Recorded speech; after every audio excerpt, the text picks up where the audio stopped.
इसे अंबाला से डॉक्टर नरेश ज्योति ने पूछा है।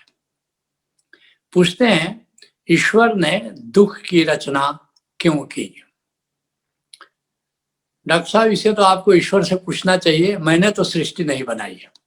जिसने सृष्टि बनाई, जिसने दुख को रचा, ये सवाल तो आपको उससे पूछना चाहिए। एक शायर कहता है, ना करत गुनाहों के तलबगार हैं हम। वे गुनाह जो हमने कभी किए ही नहीं, अब उसके बारे में लोग हमसे सवाल पूछते हैं, हमसे कैफियत पूछते हैं। लेकिन फिर भी जब आपने पूछ ही लिया है तो ये आप जानते हैं, आप सब लोग जानते हैं कि ये सृष्टि द्वंद्वात्मक है। Creation is dialectical. यहाँ पर विरोधी चीजें एक साथ एग्जिस्ट करती हैं।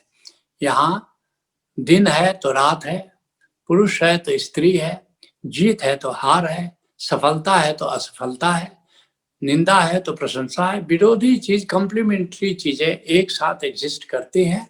और हमारे जो जानकार हैं वो कहते हैं कि वास्तव में ये लीला है, ये खेल है, ये नाटक है।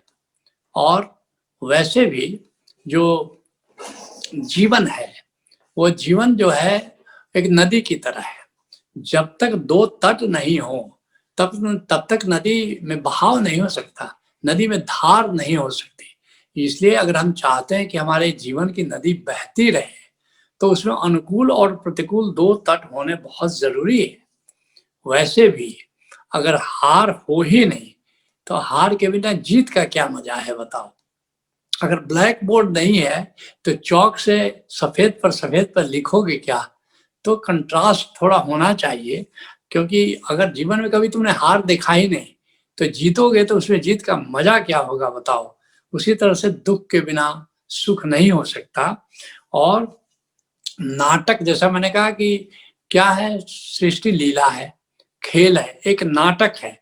और नाटक मजेदार होने के लिए खलनायक होना बहुत जरूरी है। अगर खलनायक नहीं हो तो फिर नाटक में मजा क्या है, बताओ। अगर रामायण तुम पढ़ते हो, अगर रावण को हटा दो, या रामलीला हो रही है, रावण को तुमने हटा दिया, क्या मजा आएगा रामलीला देखने में? रामायण देखने में या पढ़ने में मजा आएगा? अगर महाभारत से तुम दुर्योधन को हटा दो तो फिर मजा आएगा महाभारत में?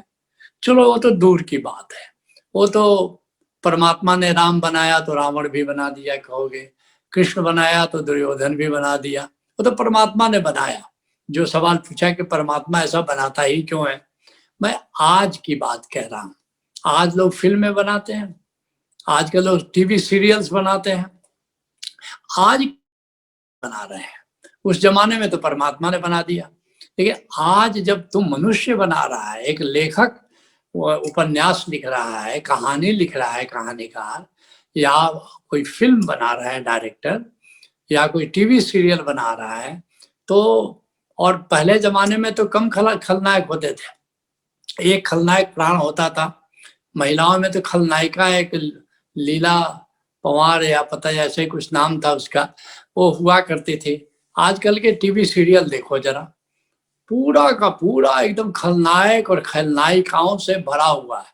इस पर भी संतोष नहीं हुआ तो सब खलनायक वाली फिल्में भी आ गई हैं, सब पूरा के पूरा बिग बॉस। अब महिलाएं जरूर देखती हैं बिग बॉस में, और सब खलनायक है उसमें। एक गजब, पहली बार हमने देखा एक सीरियल आया है जिसमें टोटल खलनायक है, उसमें कोई नायक है ही नहीं। तो मेरे जैसा व्यक्ति तो उसको नहीं देखेगा अगर उसमें एक भी नायक जैसा कोई कैरेक्टर। मैं नहीं देखता बिग बॉस, इसलिए नहीं देखता कि केवल बस खलनायक है। अरे एक एक अगर नायक हो तो कुछ तो रस भरे। तो इसलिए जीवन को आनंदमय बनाने के लिए दोनों होना जरूरी है, और तभी जाकर के तुम्हें जीने का मजा आएगा। और सबसे बड़ी बात है कि परमात्मा दुख दे या सुख दे, जीत दे या हार दे, दोनों माध्यमों से हमको विकसित करता है। ओशो कहते हैं, जिस दिन तुम संबोधि को जानोगे उस दिन यह भी जानोगे या आज के पहले जो भी हुआ वो जरूरी था। जो जीत मिली वो तो जरूरी थी, जो हार मिली वह भी जरूरी थी। जो प्रशंसा मिली वह तो जरूरी थी, जो निंदा मिली वह भी जरूरी थी, जो सुख मिला वह तो जरूरी था ही, जो दुख मिला वह भी जरूरी था, जो जीत मिली वह तो जरूरी थी, जो हार मिली वह भी जरूरी थी, इसके बिना संबोधि घटित नहीं हो सकती थी। तो वास्तव में कभी कभी परमात्मा सुख दे करके हमको उतना विकसित नहीं कर पाता जितना दुख दे करके करता है। कभी कभी जीत हमको इतना विकसित नहीं करती जितनी हार विकसित कर जाती है। तो इसलिए दुख को भी सुख की तरफ परमात्मा की सौगात हमको मानना है। और हमारे जीवन में जो भी आता है, एक बात याद रखो, संतुलन के नियम से आता है, संतुलन के नियम से आता है। कभी हम गिरते हैं, कभी उठते हैं। नीरज ने एक जगह लिखा है, घर पा गया तुम्हारा मैं घर बदल बदल कर, मैं चढ़ गया हिमालय गिर गिर संभल संभल कर। ऐसे ही गिर गिर के उठ उठ करके, जैसे झरना देखते हो, कभी गिरता है कभी उठता है, और चलने का उसी में मजा है। और यह भी ऐसा नहीं कि एडहॉक आता है, यह भी एक नियम के अनुसार आता है। अष्टावक्र कहते हैं, आपदा संपदा काले दैवा दैवेति निश्चय। जीवन में आपदा या संपदा, दुख या सुख, आपदा संपदा काले, अपने समय पर आता है।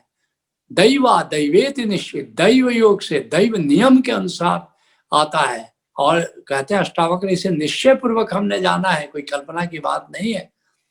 तो ये बात बहुत जरूरी है कि जो भी हमें उपहार रूप में मिले, सुख मिले कि दुख मिले, जीत मिले कि हार मिले, इसे परमात्मा का उपहार समझ करके अगर हम स्वीकार करते हैं, तो और हर घटना से, जो हमें जीत दे कि हार दे, सुख दे कि दुख दे, अगर हम सीखते हैं, तो हम विकसित होते होते संबोधि को उपलब्ध हो जाते हैं।